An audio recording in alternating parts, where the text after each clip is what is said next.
when you're ready.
You ready?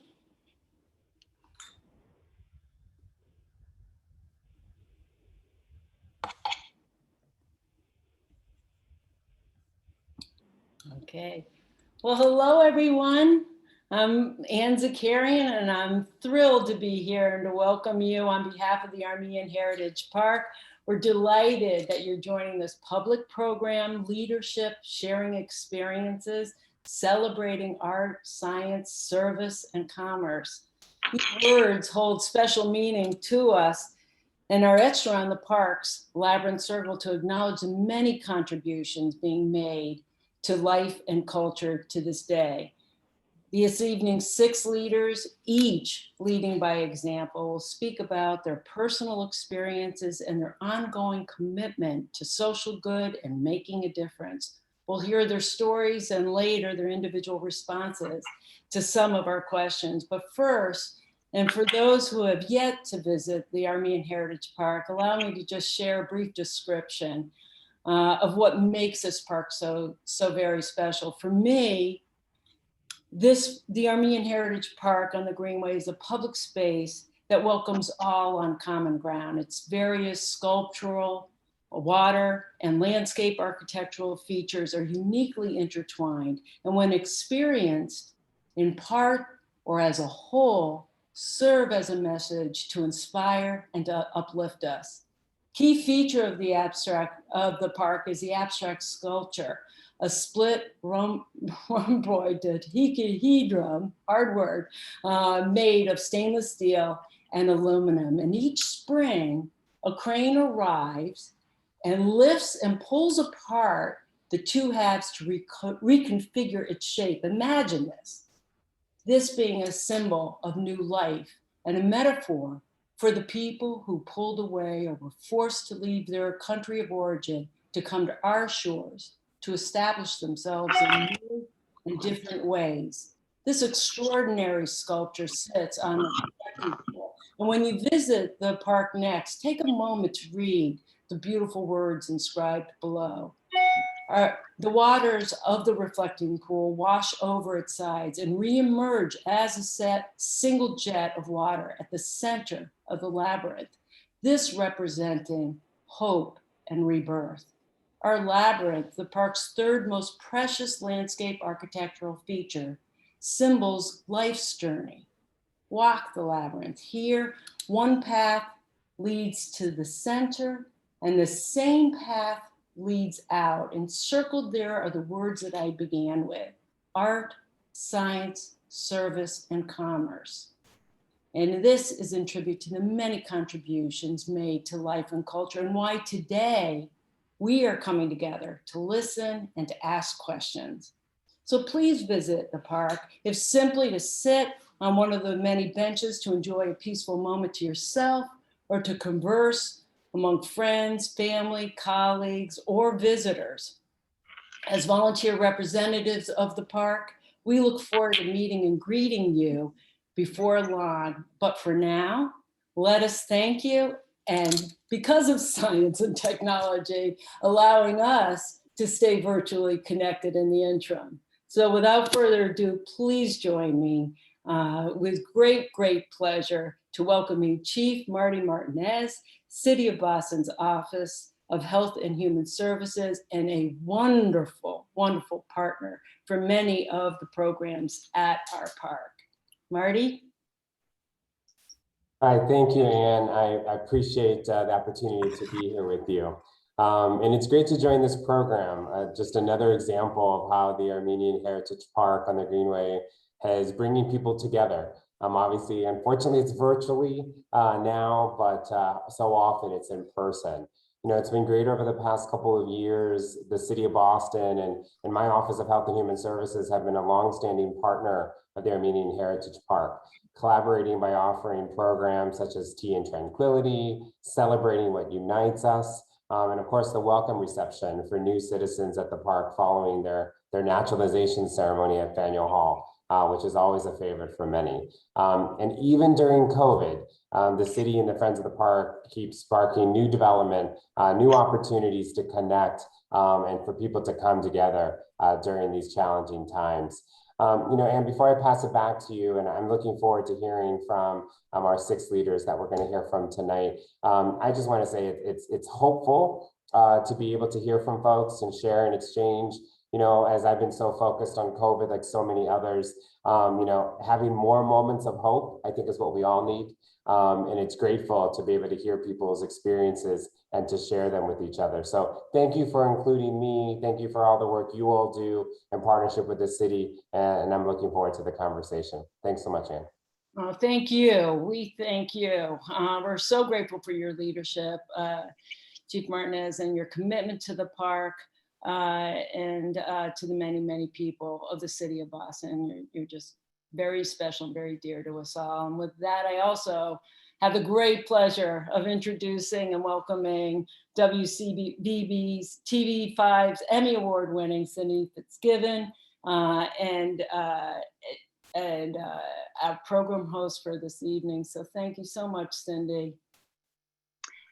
Hi there, and thank you for having me. It is such a pleasure to be with you all this evening. I have a little confession. This is my first time hosting an event in my slippers. You probably would have never known that if I hadn't told you, but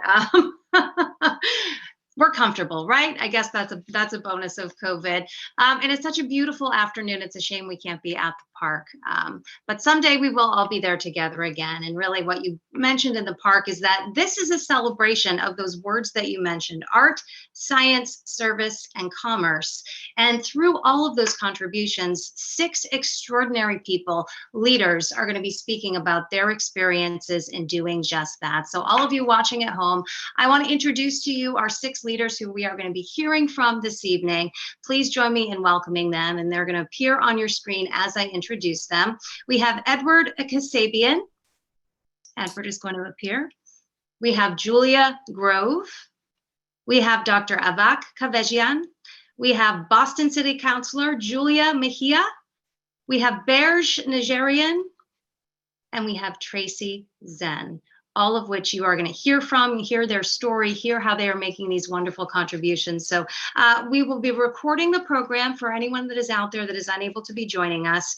And first, each leader is going to individually share his or her experiences, and then we will go back and answer some questions that have been submitted prior to tonight's event. So we are going to start with Edward Casabian, who is an investor and former Uber employee. Good evening to you, Ed.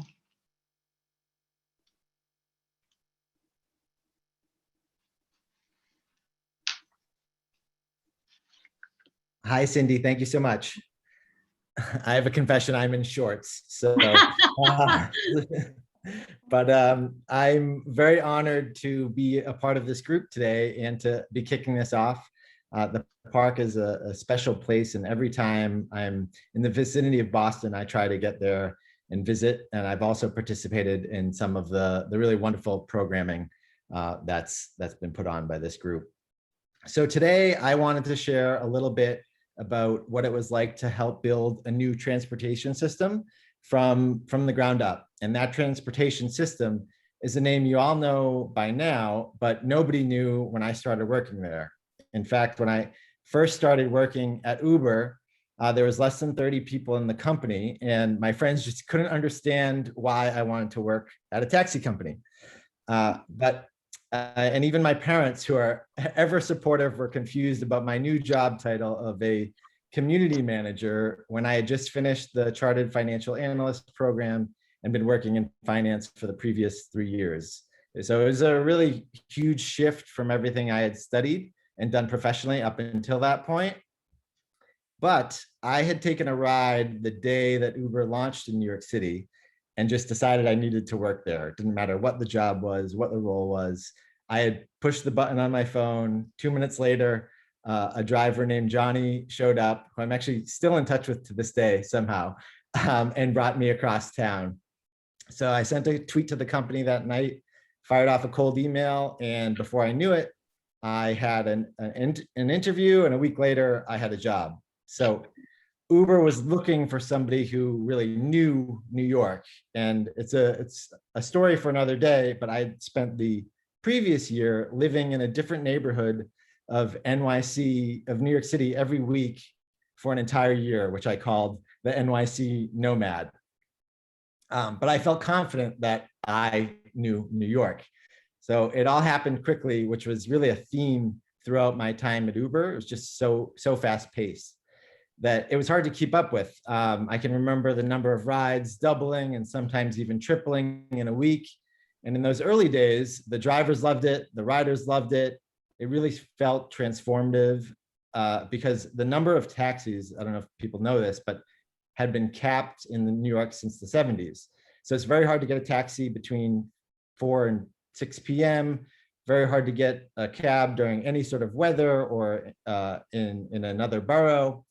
And so Uber was able to do that because we were able to bring on more drivers and have a better system for dispatching the rides.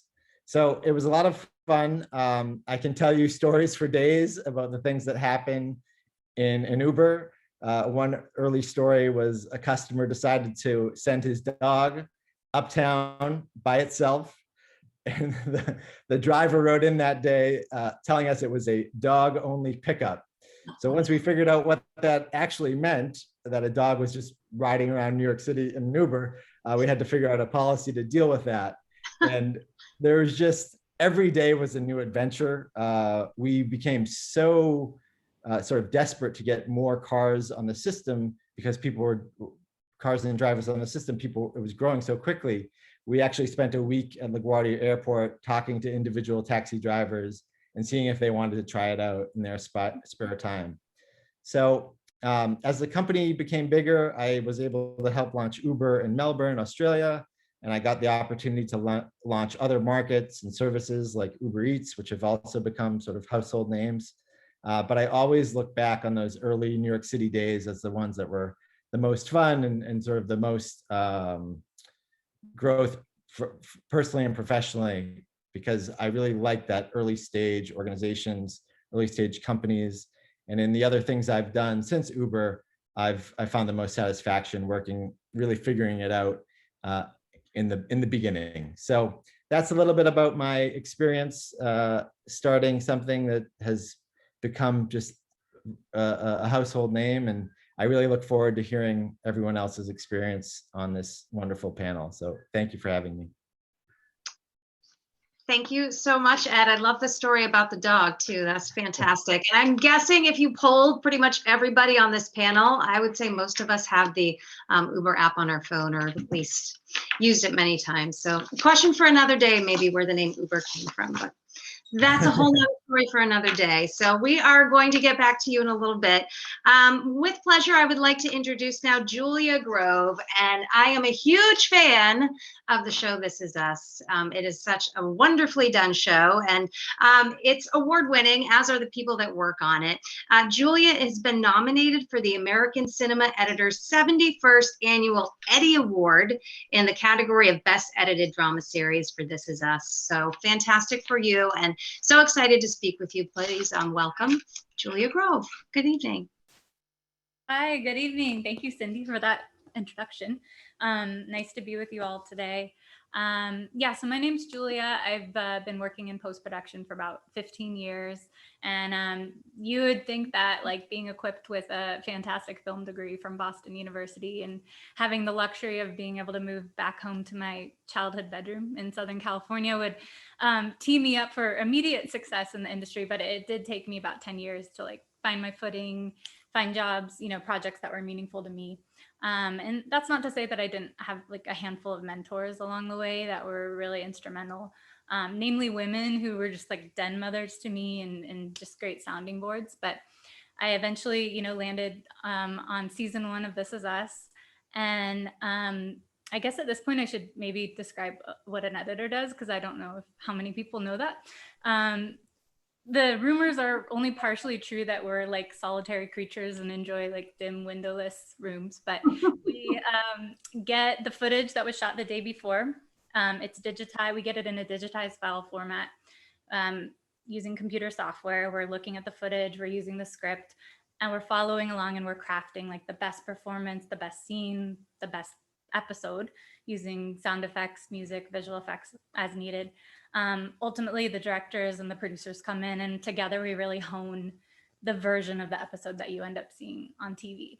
So it's a lot of work. The hours are long, but it's really rewarding. And that was kind of what stuck out to me immediately working on the series was I was professionally, felt very professionally fulfilled working on the show, but I was so proud of the content we were putting out there. It's not always the case that I could feel proud to share the show with my family, and they became real champions in the show. And then to see like Cindy mentioned, like the feedback, nationally and internationally the show has received has been wonderful. I think part of it is, the show follows this fictitious Pearson family. It's like multi-generational, spans many decades. And they really focus on what unites us. Like this season, we've dealt with COVID and the pandemic and like how our characters have dealt with that. We've talked about what makes us different, sets us apart. We've dealt with the Black Lives Matter movement and like transracial adoption. We don't shy away from those differences. We bring them to light. And I think that's why a lot of people have felt seen by the show and have had such a reaction to it. Internally, in behind the scenes, I've felt so supported working on the show. Like I said, I've been working long enough to have had many different work environments, and this one is so collaborative, so supportive. Around this time, I started getting involved with the ACE Diversity Mentorship Program. So ACE, like Cindy mentioned, it's American Cinema Editors Guild. It's like a society of editors. They started the program because unlike, similar to many industries, representation is still an issue. So women, people of color, gender, sexual orientations are not quite represented equally in our industry. So they created this program to bring many people together to just like form a network. And what I found so wonderful about the way this program was structured is the tiered mentorship structure. So they broke us down into pods of like 6 to 8 people. And then you had 2 senior mentors at the top. And then you had people in various stages of their career, like all the way down to just like trying to get a foot in the door. And so you were able to be mentored, but also mentor other people along the way. And I found that incredibly helpful, as I was trying to navigate, like, how do you raise a family and, work in this industry with the hours.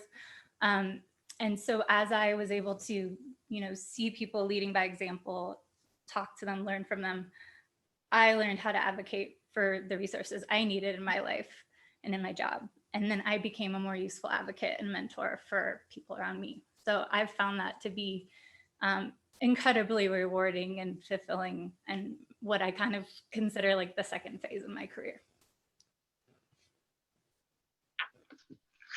Julia, that's a really wonderful story, and so nice to hear about the behind the scenes connectivity in the industry. And as you mentioned, not every person is represented in the past, so it's nice that that is changing, and nice too that the show has dealt with so many issues. So we'll get back to you in a little bit. Moving on, we want to introduce and welcome Dr. Avak Khavejian. He is general partner at Flagship Pioneering, and one of Flagship's companies is Moderna, whose vaccine against COVID is probably in some of the arms that are out there watching today. Pfizer is in mine, but so nice to have you here and to see you again. Everybody, welcome. Avak Khavejian. Thank you. No, I'm really honored to be here among this illustrious group. I guess my journey started in this field back in 2004. I moved to Boston with my wife, who was pregnant 8 months, and really begrudgingly came over here trying to understand what was the attraction, what was bringing me here with such fervor. As a child, I was always intrigued by science and passionate about things like the space program and aeronautics and biology, all the hard sciences. And that drew me into doing a PhD in biochemistry, ultimately at McGill in Montreal. But at that point, I was at a juncture. I was either going to do more academic work, which is mainly focused on publishing papers and really delving deep into one particular area, or to kind of transition into figuring out if I could have an impact and to help create an unmade future, a future that we didn't have yet, to borrow words from Ed Catmull in his book, Creativity, Inc. And I couldn't figure out how to do that. I explored a variety of opportunities in big companies, small companies, and I realized ultimately that entrepreneurship was going to be the way forward. The entrepreneurship was going to give me the ability to combine a passion for science while also allowing me to be creative and to essentially be part of doing something at the bleeding edge. And so, long story short, came to Boston and joined the entrepreneurial ecosystem here. At the time in 2004, it was already burgeoning. Now, of course, fast forward to today, it's an obvious big industry that's a driving force in the community. But back then, it was sort of a revolution happening under everyone's noses. And now Boston's the epicenter of biotechnology, obviously. And I had the privilege of working on a bunch of really, really cool technologies, working with Nubar Afan at Flagship Pioneering. At the time, it was Flagship Ventures. And the idea there was essentially, and continues to be, this idea of creating a future that doesn't yet exist using life sciences and biology. And some of the kinds of ideas we work on are usually things that don't exist at all. And imagining them on a whiteboard, imagining them as teams, asking ourselves, what if, why not? And to give you a few examples of the things I've had the privilege of working on, one was to make drugs out of microbes, out of bacteria, which was completely kind of like an oxymoron of taking something that we see as disease causing, but actually putting it in a pill and using it to cure people, or taking red blood cells and making them into drugs as opposed to simply blood. Or as you see today, taking messenger RNA, which is a molecule in our bodies that simply makes proteins, and turning that into a drug. And so in 2004, 2005, those early years, these were just imaginary things. They were drawings on a whiteboard, as I said, on the proverbial back of the napkin, working with Stéphane Bancel and Nubar on an Evernote notepad, ideating what we could do with mRNA as a drug back in 2013, 2014, or 2011. And fast forward to today, we have now in Series Therapeutics, a therapeutic, essentially a pill with microbes in it that's cured people of C. difficile in the hospital setting. We have red blood cells that are now showing signals of curing people of their cancer, of their advanced cancer. And we have, of course, Moderna's mRNA, as you said, in hundreds of millions of people, essentially saving the world in some respects. And that's what I do now on a continual basis. I have a team, and I'm leading continual efforts to start new companies, building new platforms, and living essentially what I wanted to live, which is this ability to create an unmade future. And Boston and this community has allowed me to do that. Well, I would say that this is fascinating, and you definitely made the right decision, right? You wanted to have an impact. So I would say what you're doing is definitely having an impact that I think the world had not anticipated here in 2020 and now 2021. So thank you. We'll get back to you in a little bit. Joining us now is Boston City Councilor Julia Mejia, and we are so pleased that you are here with us this evening. Good evening to you, Julia. Thank you. Thank you so much for having me. I'm in awe of the greatness that is here today and just really humbled to be invited to share space with you all. I guess I'll just tell you a little bit about my journey. I came to this country from the Dominican Republic at age 5. And I learned how to speak English watching Sesame Street, literally. And I was raised by a mom who was undocumented for a period of time. So at an early age, I had to learn how to fight for her and everybody else around the way. So I became that kid who you would take everywhere to make sure that you get your needs met, and started my journey as an activist, if you will, at the age of 9, when I had to translate for my mom.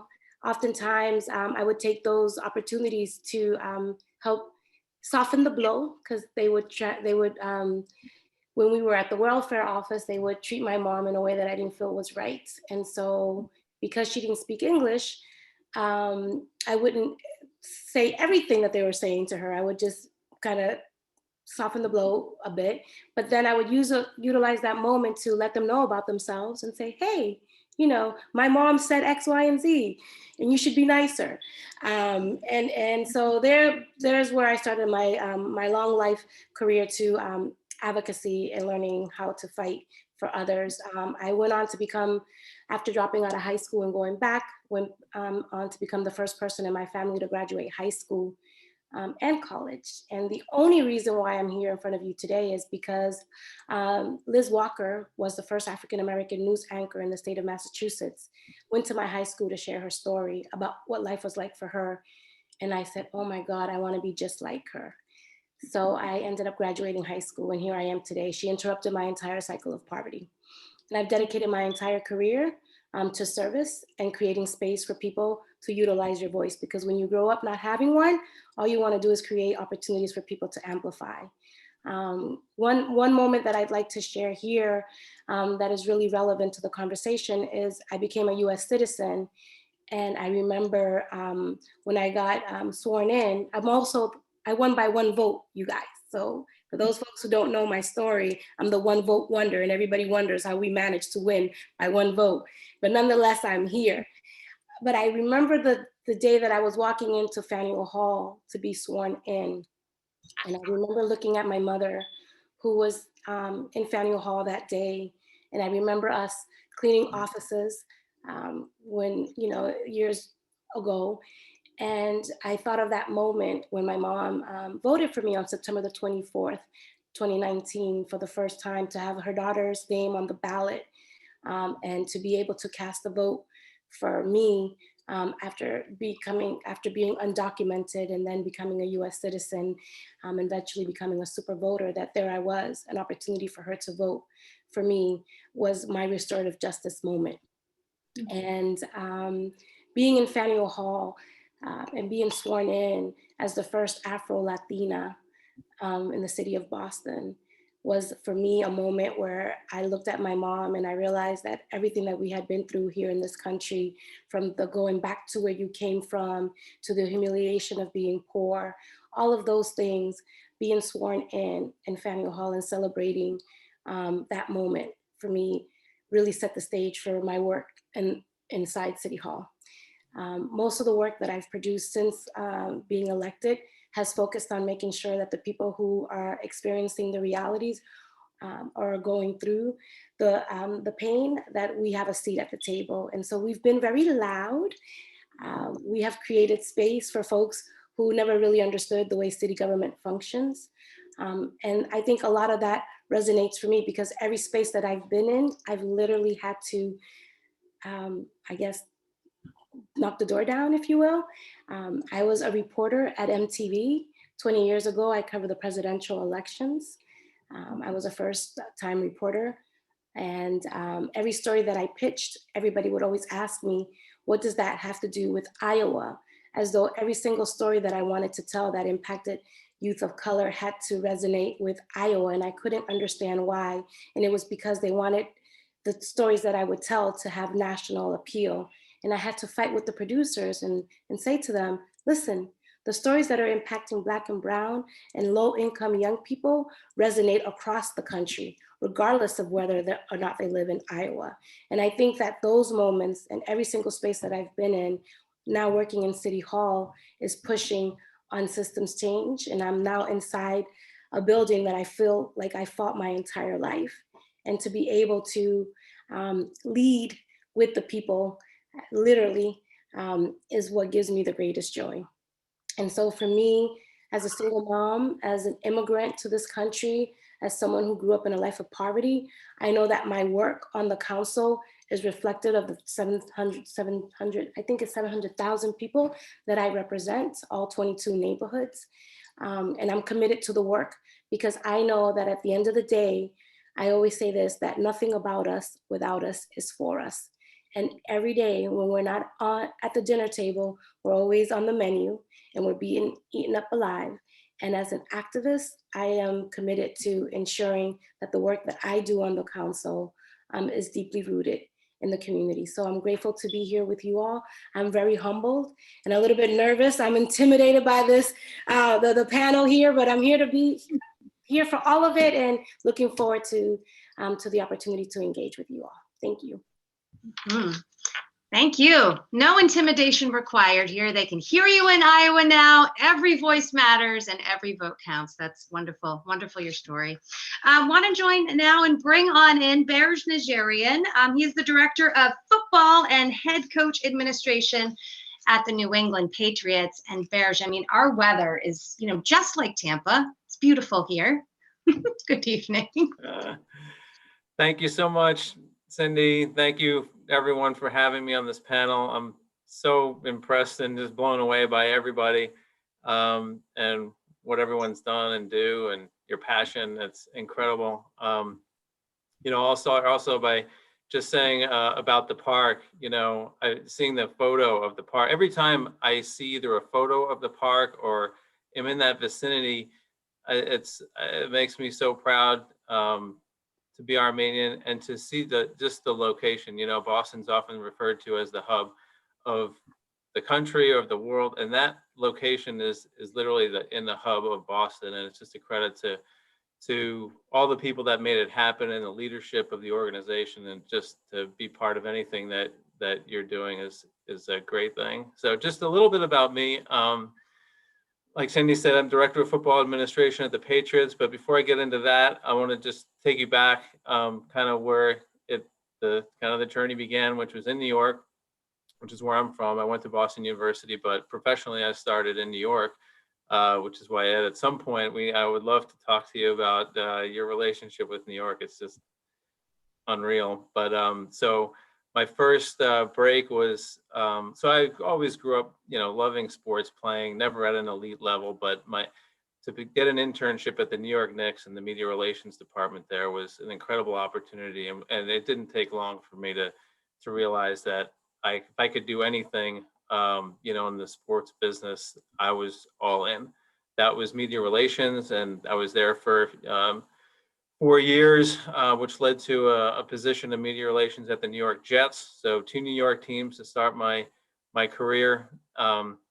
And there's just so much, especially as the years have gone on, there's just so much outside of the games and the athletes and the coaches behind the scenes from any kind of area you can think of. It's happening in sports. And so I was at the Jets for 4.5 years, and that's where I met Bill Belichick. Then Coach Belichick had been a head coach for 5 years previously. I did not know him at that point. I met him later when we were both at the Jets. He was an assistant coach, and I was working in media relations. And so he had realized that if he got another opportunity to become a head coach, that he would want to have someone so a couple of things I do not do is I don't call plays, I don't sign players, I don't cut players, but there's a lot else that goes along with the team operation, and I have involvement in a lot of it, whether it's, team scheduling, team travel, media relations, marketing, dealing with our content folks. Everything's important. Dealing with players and their, a couple weeks ago, we added 12 players to our team. And in a few weeks, we'll add another 25 players to our team who've never lived in New England before. We have to acclimate them to moving here, moving their lives here, learning about our organization, which is different than other organizations. And we have a whole system in place to accomplish those things. Everything's important. Everything has to fit together, kind of under the Coach Belichick, kind of way of doing business. And that's where I come in, trying to help the other, all the departments work together, understand what's needed.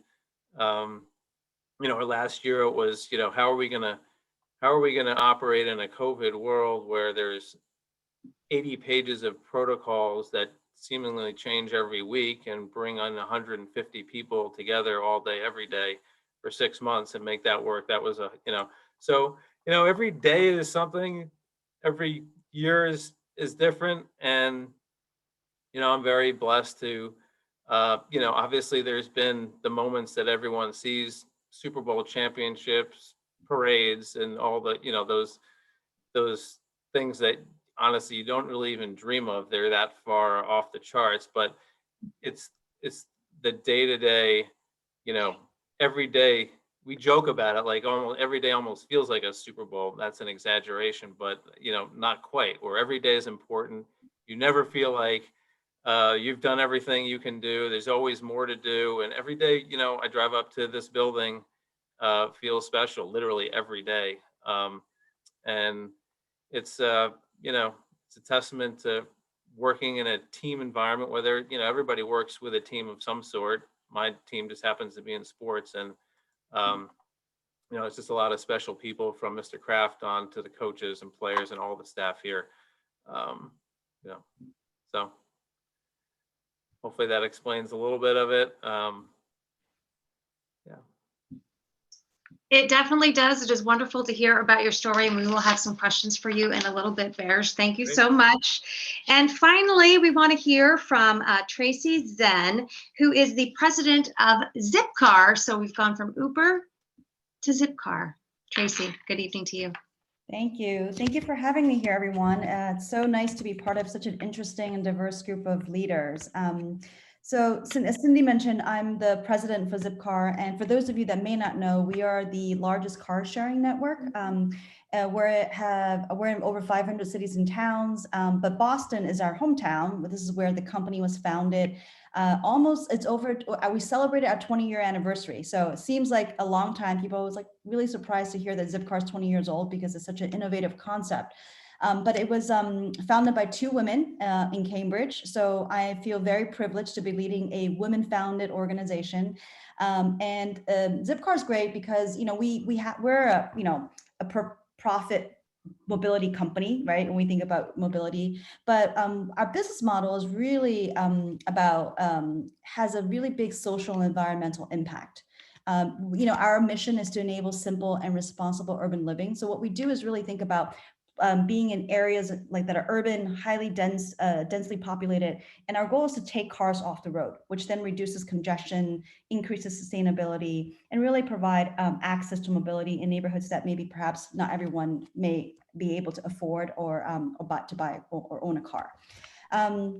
What I love about my job is it's sort of a nice intersection of technology and how technology meets operations. I've spent about 20 years of my career in consumer technology with large brands like TripAdvisor and Expedia, but Zipcar is slightly different because our mission is it's so different in terms of giving back to the cities and communities where we operate. So super excited about that. Other than Zipcar, I spend some of my time working with local organizations. One is a Mass TLC, which is the Massachusetts Technology Leadership Council, where we focus on driving innovation, diversity, and inclusivity across the tech ecosystem in Massachusetts. And I'm on the board of trustees there. And I'm also on the board of the Taubman Center at the Harvard Kennedy School. And that's really about building the future for state and local government leaders. And with COVID in the past year, it's even more important to cultivate that talent across the entire US and in terms of building that. So really fun way for me to interact and give back and there as well. So that's sort of a quick snapshot of what I do. And thank you for having me here. Thank you for being here. And we are going to have some questions for you in a little bit, but who knew? Zipcar was founded by 2 women. I'm learning so much from all of you. This is a really great opportunity, and each one of you in your own individual ways are just really doing good in the areas that you are involved in, and really bringing a lot to our world. And so we want to get a little bit deeper into some of the things that you were doing. And for each one of you, we do have a question, just so we can stick to time. We're going to try to keep our responses to about 2 minutes or so. And these questions were submitted previously. And the first one is for Ed. Hopefully he's still out there. I can't see him, but I think he's going to appear on your screen. The question for Ed is, will you speak about the national nonprofit Rescuing Leftover Cuisine, how and why you became involved? Absolutely. So I think I joined Rescuing Leftover Cuisine around the same time, maybe a couple of years after I started at Uber. But a similar sort of early stage, I met the founder. He didn't even have a board yet.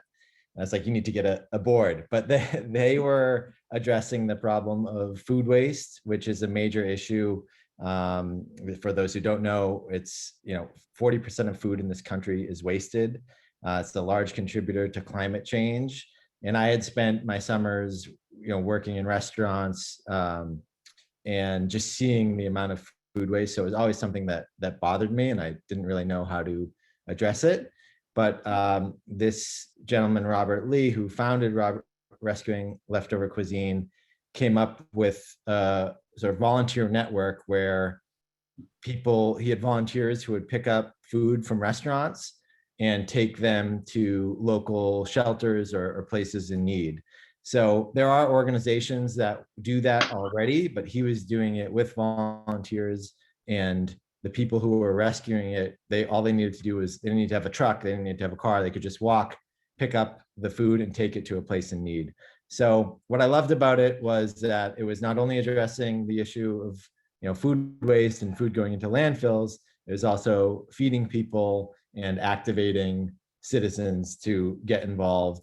And lastly, it also helps restaurants, because restaurants had to pay to remove their food waste. So this is a better way. So you hear like win-win, but this was like a win-win-win. Like it was just great. And so I've been involved with them and saw it go from New York to now I think Boston is the second largest chapter, but kind of in that same way that Uber spread out across the country, they're trying to do the same thing.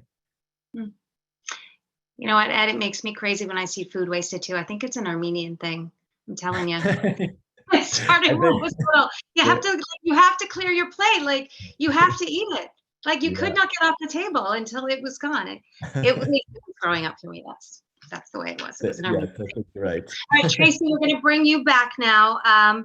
This question is for you, and it is, what do you think the most important quality a person possesses that makes him or her a successful leader?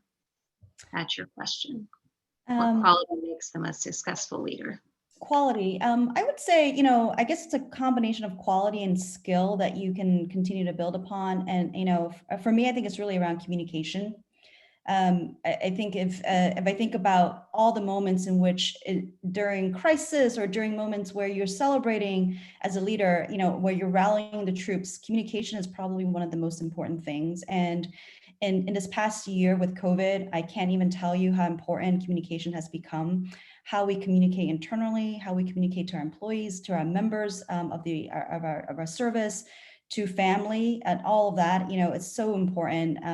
So I think for me personally, it's communications has always been a skill that, I would say that when I was little, I was actually an introvert, very shy, didn't really like being around big crowds. And over time, even, throughout my career, I was, never the first one to say, oh, I want to do this presentation, or I want to be in the spotlight. And I think that as you develop as a leader, it's really a skill that's important, whether it's, in events like this or speaking to the media. Those are all skills that some people are naturally born with and feel comfortable, but for the most part, you kind of have to hone. And I think that, everything is important from how you come across. And I think authenticity is really part of that, right? As you communicate to any constituent, you want to make sure that you're coming off across as authentic, you're being transparent, and you're sharing as much as you can to be helpful. And I think that this past year has really kind of put that to the test. We started with COVID, like many travel companies, we were impacted pretty severely early on during the pandemic.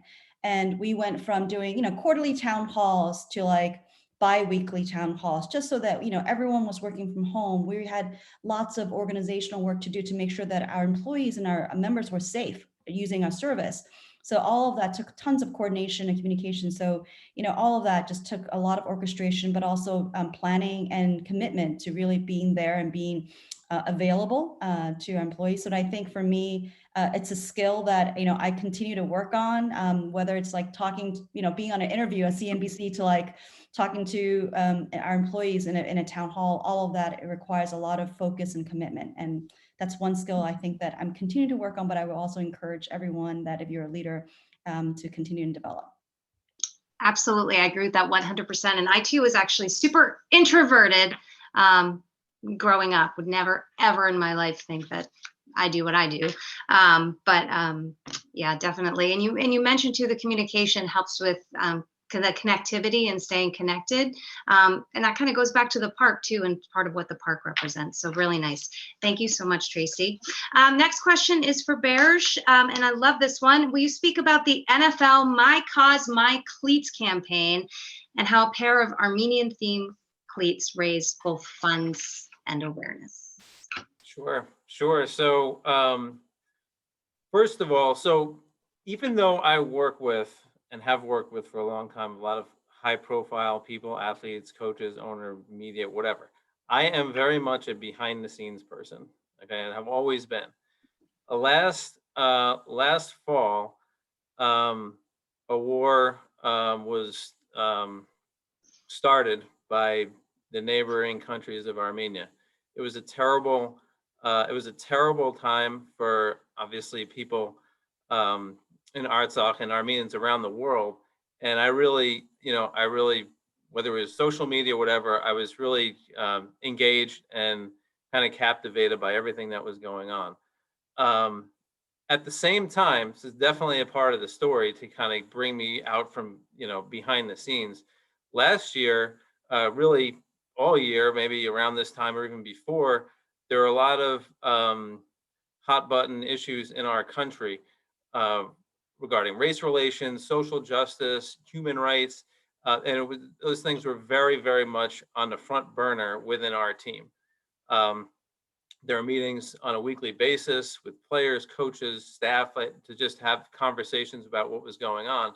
So fast forward to the fall and this war, I started feeling more empowered or comfortable, getting out there and talking to what was important to me with our players. And I can't tell you like how incredible they were and interested and wanted to know more. And so also during this My Cause, My Cleats is a couple of games in December where the NFL allows players who wear cleats to design special shoes to tell a story about causes or things that are important to them, to raise money for charity, whatever. So it's My Cause, My Cleats. I don't wear cleats ever, okay? But this is 95% or more geared for players. But I thought, you know what? I'm gonna request to have sneakers designed to tell a story, promote a cause that was approved through the club and also the NFL. So through, again, I can't tell you how special and touching and it was that our team really got behind me on that, and the organization, promoting, interviewing me. I've done more interviews in the last 6 months than I have in 20 or plus years in my career. just because, this was a very important, and it remains a very important topic for me. So we hustled on Instagram. Players did videos, some scripted, some not scripted. And, it ended up being what they ended up being auctioned for, set an NFL record for highest amount ever raised for My Cause, My Cleats, which was pretty cool. So there's a lot more backstory to it. You talk about like uplifting. Well, I was uplifted, which gave me an opportunity to go and try to do something to help others. And in the meantime, talk a little bit about culture, our culture, the Armenian culture. And it was a really special opportunity that I'll never forget. It's amazing and fantastic. That's great. Boston City Councilor Julia Mejia, here's your question. How would you guide youth to become involved and take leadership in community building, starting in small, concrete ways? Yes, thank you for that. So for those who know me, know that I'm all about working with young people. Actually, I think in many ways, young people still believe that everything and anything is possible. Not to say that adults don't, but we're a little bit harder to like inspire, but young people are always ready to go. So that's why I've dedicated most of my career to working alongside them. And so some of the things that we've done on the council, when COVID first came onto the scene, we had several of the youth that were part of our office. We don't call them interns, we call them youth liaisons. We hired them and actually paid them for their time too. They brought to our attention that young people were experiencing a lot of social isolation, and they created a youth mental health and wellness talk that they facilitated. So really creating space for young people to decide for themselves what it is that they need and stepping to the side and creating opportunities for them to lead. So that went on throughout the whole year.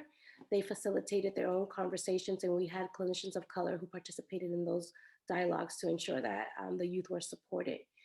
The other piece of the work that we've done in our office is that we created a Civic Engagement Institute last summer and hired 12 young people, and they created their own policy, developed their communication skills, as well as youth organizing. So when we talk about young people being the future, we need to ensure that we're building their capacity so that they can actually lead.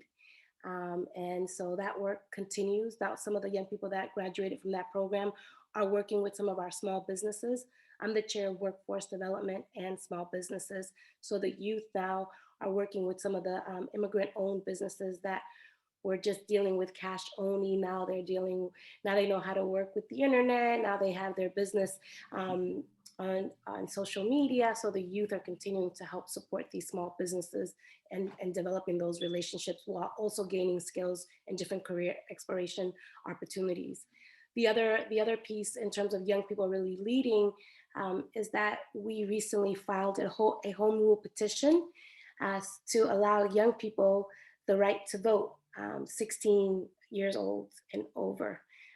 So again, young people can have a license. They're already paying taxes.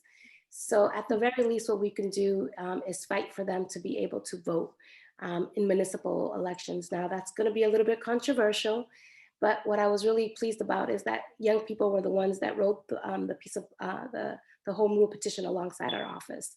So this was driven by young people.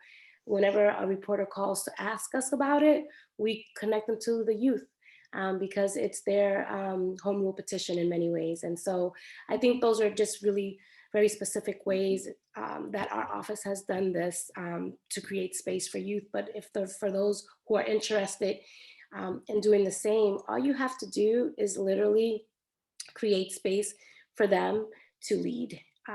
And you do that by humbling yourself and recognizing that you may not have all the answers. And as young people, they know what they need.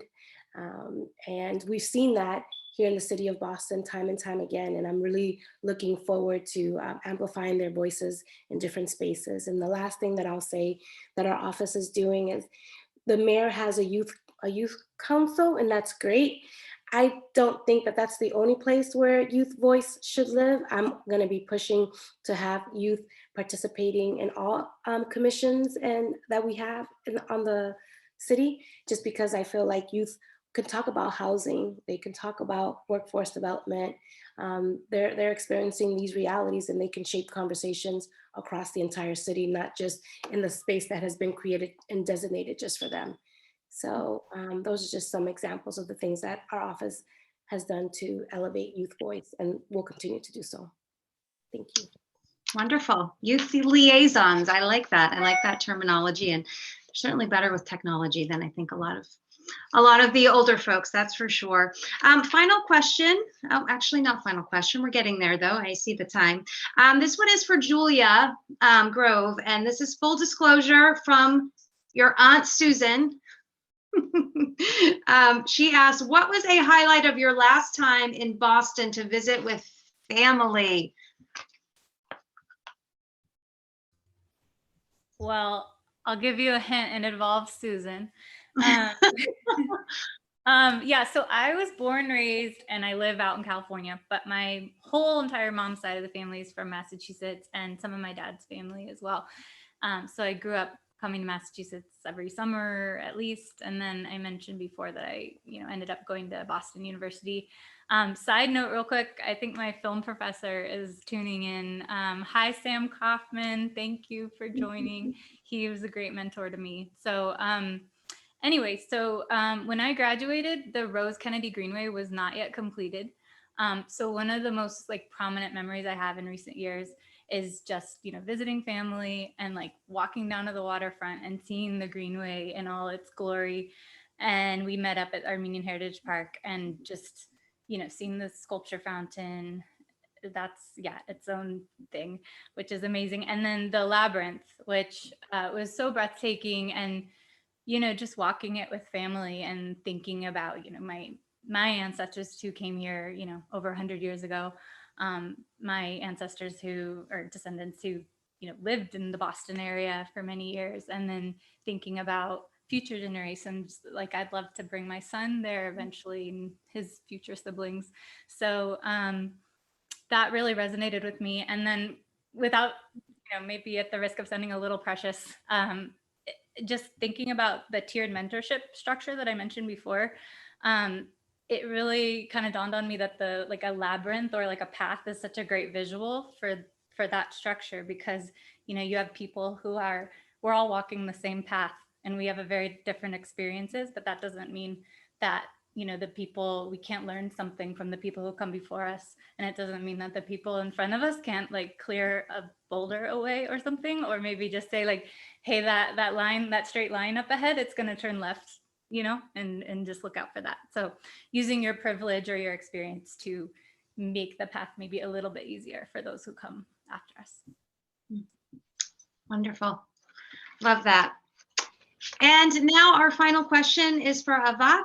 As Board of Directors member of International Institute of New England, would you speak about the organization's mission and your involvement with it? Yeah, happy to. In the last minute remaining, I'll try to be brief. But ultimately, the International Institute of New England is dedicated to helping refugees and immigrants, and it's a 100-year-old refugee resettlement organization here in the Boston area. And they help immigrants and refugees with resettlement, education, career advancement, and finding pathways to citizenship. And I've been on the board for a few years now. They work really hard, both at the ground level to help immigrants and refugees get a footing when they land here in the United States. It isn't easy, as you can imagine. Folks are coming here with very little resources and may not even have a single familiar face. And the IINE provides that first family for them to land in a safe place. But also they work on advocacy and promotion of the immigrant story and the immigrant journey broadly, not just here, but nationally, through things like International Women's Day, where they showcase the accomplishments of foreign-born women, through the Golden Door Award, where they honor anyone who's been a bastion of the community and has made dramatic contributions to society and who is foreign-born. This year, in a week or so, we're going to be honoring Reshma Kewal-Ramani, who's the CEO of Vertex, and we've had many distinguished honorees like that. But the reason I joined was because I'm an immigrant myself. I was a lucky immigrant in that I did flee war in Beirut, but I landed in Montreal and then the United States, but with a community to help me with resources and education. But I know that many people don't have that privilege. And I think the INE does amazing work to help people accelerate their path to finding success here in the US. But also in my industry, a large majority of my colleagues are essentially immigrants or children of immigrants.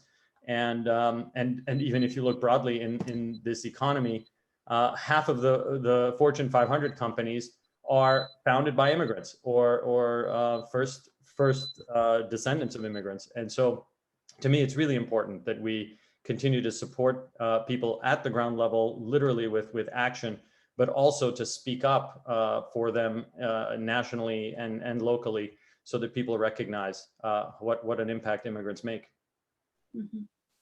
I think we can all agree with what you just said and the contributions each one of you have shared with us, your experiences and the leadership that you are bringing to the individual fields has really been a wonderful evening for all of us. Thank you all for participating and sharing your stories and being with us here tonight. Hopefully we can all meet at the park someday and enjoy all the park has to offer. To everybody watching at home, thank you for being with us and have a good evening. Thank you.